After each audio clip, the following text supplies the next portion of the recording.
Bem-vindo ao projeto Técnica Feynman. Estamos estudando a disciplina de Química. Você vai aprender, nem que seja a última coisa que você faça. Com relação à química de coordenação, cor, magnetismo e algumas outras informações, iniciamos então pela química de coordenação.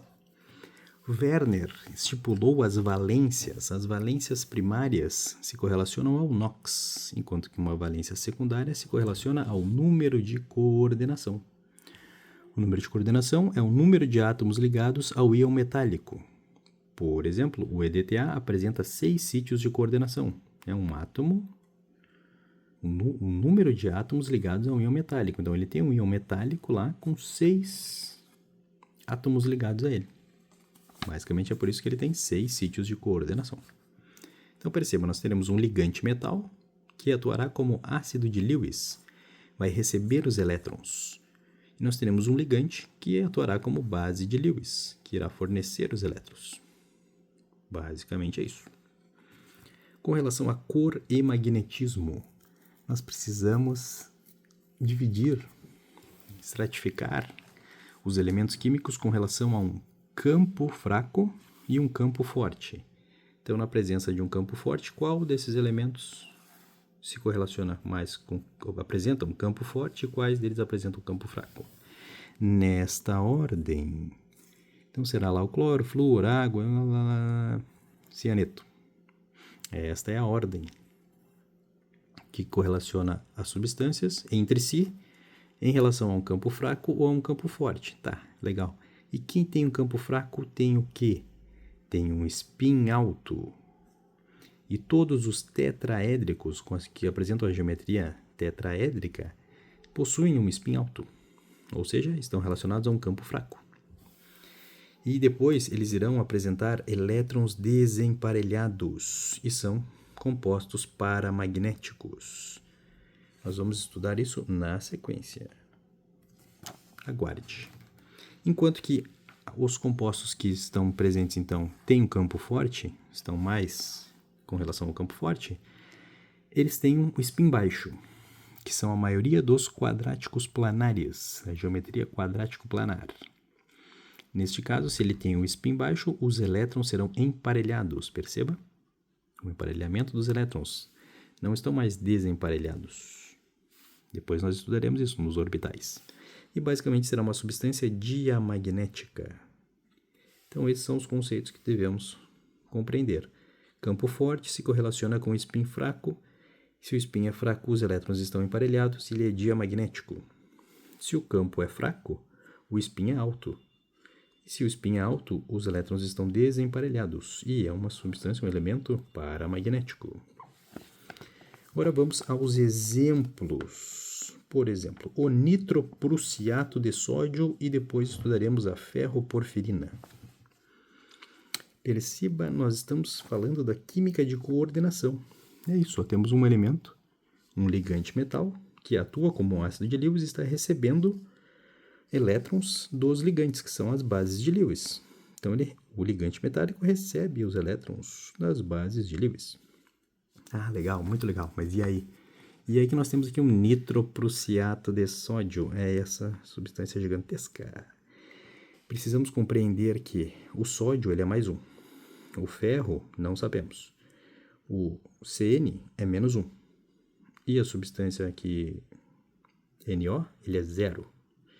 Nós executarmos aqui os cálculos, nós iremos perceber que temos um mais 2 aqui, é o valor total desse NOx. O NOx total do complexo todo, o sódio será mais 2, porque temos 2 sódios. E aqui dentro, o resultante deverá ser menos 2. Se aqui dentro o resultante deverá ser menos 2 e eu já tenho menos 1, portanto, o meu ferro só poderá ser mais 3. E aí nós agora descobrimos que estamos diante de um ferro mais 3. O nitroprussiato de sódio, o NOx dele é mais 3. Legal. E aí? E aí que nós vamos fazer aquilo que não fazemos há 20 anos. Uma distribuição eletrônica de Linus Pauling. Você lembra disso? Nem eu. Mas basicamente é isso. Vamos lá então pegar o ferro 26, porque o ferro é 26, E como descobrimos que o NOx dele é mais 3, vamos distribuir essas 26 valências aqui. Ó. Como é que faz isso? 1s2, 2s2, 2p6, 3s2, 3p6, 4s2, 3d6. Chegou no 3d6, se você contar tudo isso aqui, dá 26. Legal. E daí? E daí que ele não está estável, ele está mais 3, ó. Então, nós temos que tirar 3 dele. E vamos tirar 3 dele como? Vamos começar tirando da camada inferior. Então, entre o 3D e o 4S, a camada inferior é o 4S. Aí você remove esses dois do S, do 4S, e ainda fica faltando um. Aí você vai lá e remove um do D6, que ele se tornando, portanto, um D5. Legal. E aí? E aí que agora você tem que distribuir. Distribua o 5. E distribua o 5. Então, você sabe que são 5. São 5 o quê? Orbitais.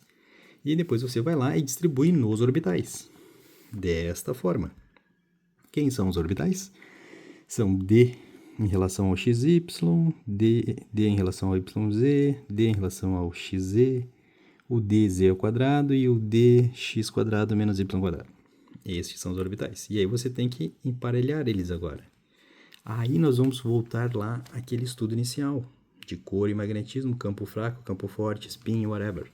Estamos tratando então, ó, de um CN. O CN está presente. E aí a relação é essa, ó. Por ser CN, ele trata-se de um campo forte, porque ele está mais próximo do campo forte. Se ele é um campo forte, o spin dele é mais baixo. E os elétrons, então, deverão ser emparelhados.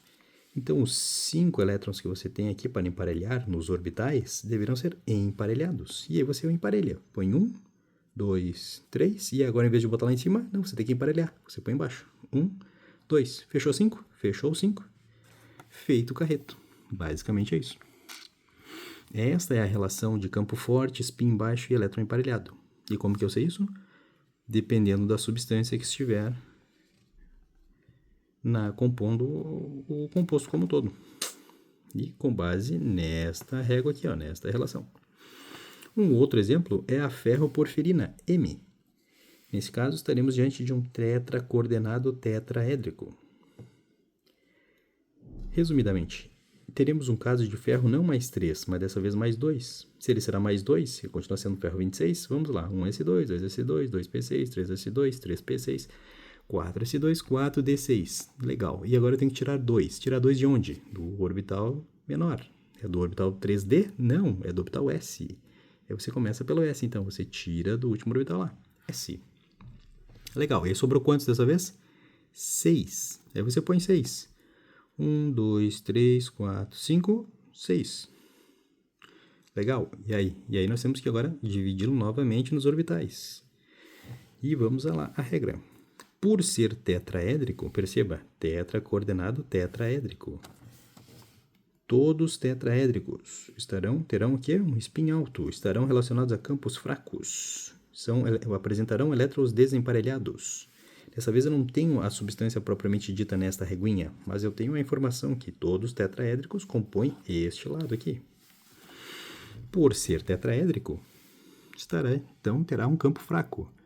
Se tem um campo fraco, tem um spin alto. Se tem um spin alto, o elétron é desemparelhado. E ainda ocorre a inversão das órbitas. Perceba, antes eram 3 embaixo, 2 em cima. Agora serão 2 embaixo e 3 em cima. E aí você começa a preencher os orbitais. E aí você preenche. 1, 2, 3, 4, 5, 6. Basicamente é isso.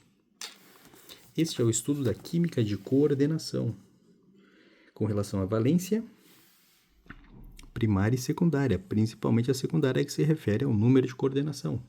Ele irá atender a esta proporção, por assim dizer, sempre relacionando o campo fraco com o spin alto sendo todos os elementos tetraédricos possuem spin alto. O spin alto ele propicia o desemparelhamento dos elétrons, nos orbitais, quando realizada a distribuição eletrônica, e caracterizam elementos paramagnéticos. Enquanto que, quando estivermos diante de elementos que possuam campo forte, o campo forte ele possui um spin fraco, e a maioria dos quadráticos planares possuem esse spin fraco. Se não for nenhum desses, mas for uma substância quadrático planar, estaremos diante de um spin baixo. Se o spin é baixo, Os elétrons estão emparelhados, devem ser emparelhados nos orbitais. E estaremos diante, portanto, de um elemento diamagnético.